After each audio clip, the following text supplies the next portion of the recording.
Stephanie, I hope that you'll enlighten us today and tell us all about why harnesses are very important. They are. There are a lot of benefits to using them. I just want to caveat this with any piece of equipment can cause injury to your dog if it's especially if it's fitted poorly or it is used incorrectly. So it's never a substitute for training your dog how to walk nicely on a leash. It just gives them a little bit more freedom and it protects some more sensitive areas of the body. So don't use it. You can use it in the interim while you're teaching your dog not to pull, but it shouldn't be what you use because your dog pulls for the rest of its life. You can still use a harness, okay?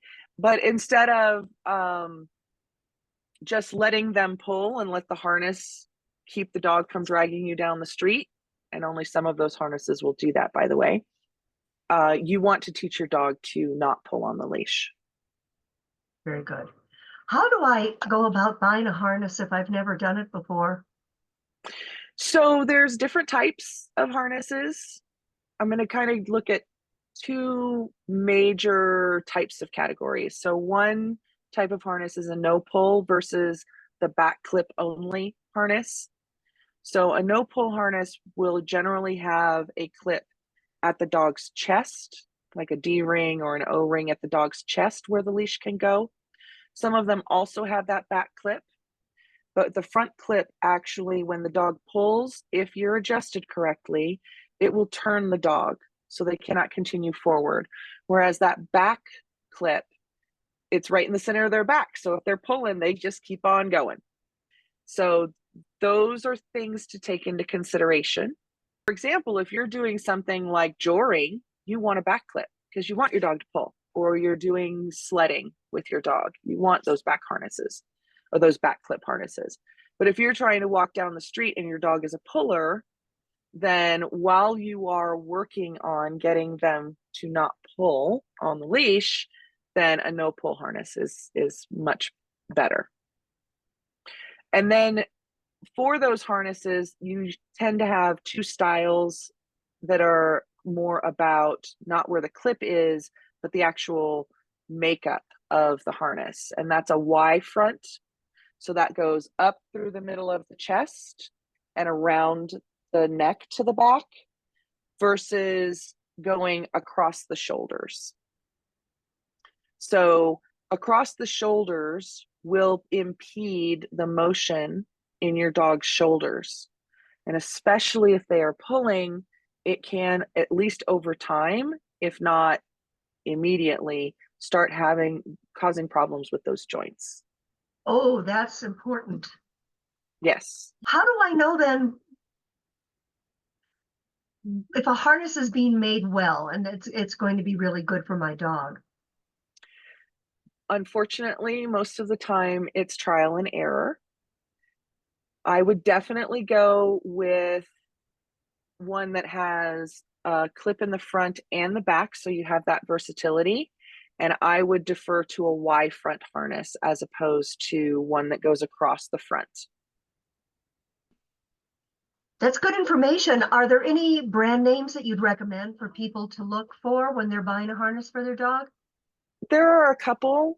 Blue 9, BLUE, the number 9 is a really good harness. It's the Y shape. They also have a lot of adjustment points, which is key to getting that correct fit for your dog. So the more adjustment points that you have, the more opportunities you have to kind of finesse that fit. When things go wrong with a harness, it's because the fit is not correct. It's either too loose or too tight. And when you have fewer points so that you can adjust, you have more opportunities for it to be either too loose or too tight. We love harnesses because it doesn't put pressure on the throat. That's important, particularly if your dog has a health issue or they're brachiocephalic. In other words, they have the smushed face. Yes. Or they're small because your force might be more than what you think it is and putting a lot of pressure on that neck. So it takes it away from the neck pressure. So you want to make sure that it's not too loose, it's not too light, too tight, and that it's fitting your dog comfortably. You mentioned Blue Nine. Are there other ones? Two Hounds Freedom Harness is also a good one. The thing you need to be careful about with that one though is that the back clip, it also has a martingale style, so when it's pulled on, it'll tighten around the dog's ribs, and that can be aversive. So if you're using that harness, I would tend to use just the front clip. It also does go across the shoulders. So again, you're not going to want to have a big, huge puller because it's going to really affect those shoulder joints.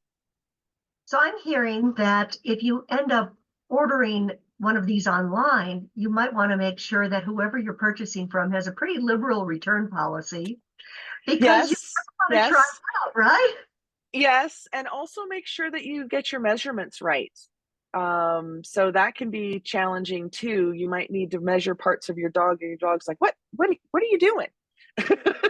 And so rather than using any kind of measuring tape, I usually just take a string and then I measure the string based on where the dog's girth is, that kind of thing. It can be helpful to have more than one kind of harness. Where think about your clothes, you don't always wear the same undergarments every single time, right?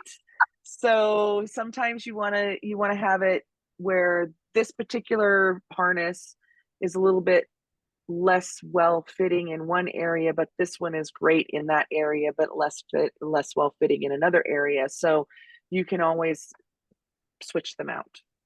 Excellent. Thank you. I deeply appreciate this. I'm going to go check out my dog's harness after this today, just to make sure everything's good. And I will link to those suggestions in the show notes for everyone. And of course, Perfect. Stephanie has care calls and free calls and all kinds of things that you can do to see if you'd like to work with her as a dog training specialist. So take a look and give her a call. Thanks, Lee. Lovely as always. Talk to you again soon. Bye-bye. Bye-bye.